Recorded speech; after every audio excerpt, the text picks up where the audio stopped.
આ શેની સ્મેલ આવે છે? લે, તમને નથી ખબર? જુઓ, અથાણું બનાવ્યા એમને? તો આ તને ટાઈમ ક્યારે મળ્યો આંબુડું જાંબુડું કરતા કરતા? મળી ગયો ને, બની ગયા અથાણા. હવે બસ જો આમાં ભરું છું બરણીમાં. આજ શિલ્પાબેન આયા હતા ને બાજુવાળા, એ કહેતા હતા કે તમારા રૂમનું બારણું બંધ કરો ને, કે બહુ જ સ્મેલ આવે છે. મેં કીધું એ શિલ્પાબેન, સ્મેલ નથી આવતી, આ મારા અથાણાનો કમાલ છે. અથાણાની જ વાસ આવે છે મેં કીધું. અને એને સ્મેલ વાસ એવું ના કહેવાય, એને સુગંધ કહેવાય. વાહ ભાઈ વાહ. તો કાકીનો ફોન હતો. શું હતો? હા, તારા અથાણા યાદ કરતા હતા. કા ગઈ વખતે તો મારા અથાણાની બહુ ઓલી કરી હતી. બધાને ફોન કરીને કહેતા હતા, રેખાન મારા અથાણાનું નામ પાડી દીધું તું. લે, મહેમાન ભગાવો અથાણું. હવે આ વખતે મોકલવા નથી ગઈ, માપસરના જ બનાયા છે આ વખતે તમે. ના માયગા છો કાકી, અથાણા આ વખતે માયગા છે. મળશે જ નહીં કાકીને તમારા અથાણા. કાકીએ કીધું છે કે એક બે અથાણા તો મોકલે જ, વધારે ન મોકલે તો કાંઈ નહીં. મારે મોકલવા જ નથી ને આ વખતે. ગઈ વખતે મહેનત કરીને મેં અથાણા મોકલ્યા અને પાછા મારી ઓલી કરતા હતા. એટલે આ વખતે તો મેં નક્કી કરી નાખ્યું છે કે અથાણા કોઈને આપવા જ નથી. મારા સ્પેશિયાલિટી મારી જ રાખવી છે.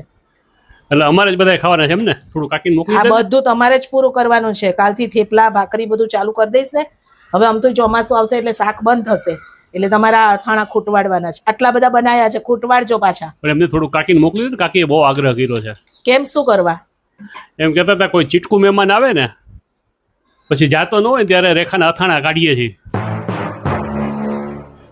એટલે શું મારા અથાણા એટલી વાસ આવે છે કે મહેમાનો ભાગી જાય? મારે હવે નથી મોકલવા અથાણા. કાકીને ત્યાં છે ને એના ઓલા વેવાય આવે છે ને, એ 5-7 દી સુધી ડેરા નાખતા હોય છે. ગયા વખતે 2-3 વાર થઈને તારું અથાણું કાઢ્યું ને, એ ભેગા સાંજે વયા ગયા હતા. એટલે કાકી આ વખતે કીધું છે કે રેખાના અથાણા મોકલજો. તમારા કાકીને ફોન કરીને કહી દેજો, રેખાના અથાણા એમ કંઈ સસ્તા નથી. અને મને તો એક આઈડિયા આવ્યો છે. આ જ રીતના હોય ને તો અત્યારે બધાયના ઘરે મહેમાન આવતા હોય ને વેકેશન કરવા, તો બધાયને એવું હોય કે મહેમાન ના આવે તો સારું, ના આવે તો સારું. આપણે એવું કરીએ તો મારા અથાણાની એવી જાહેરાત કરીએ કે મહેમાન ભગાવો અથાણું.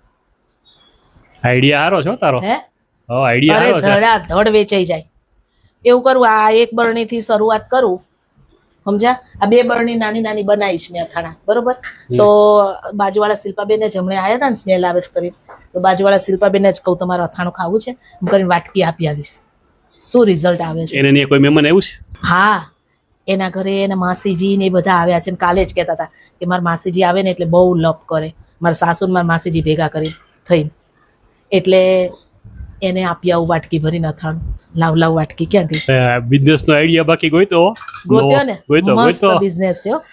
લાયા બાપુ લાયા.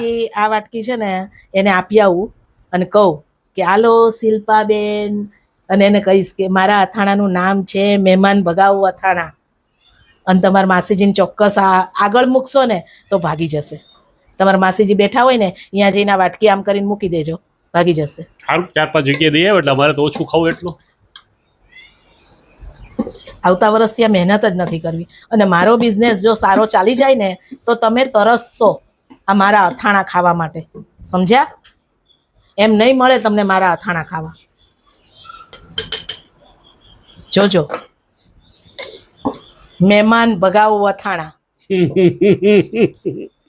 નવું ગણું કેરા રાખે છો કાંઈક તું?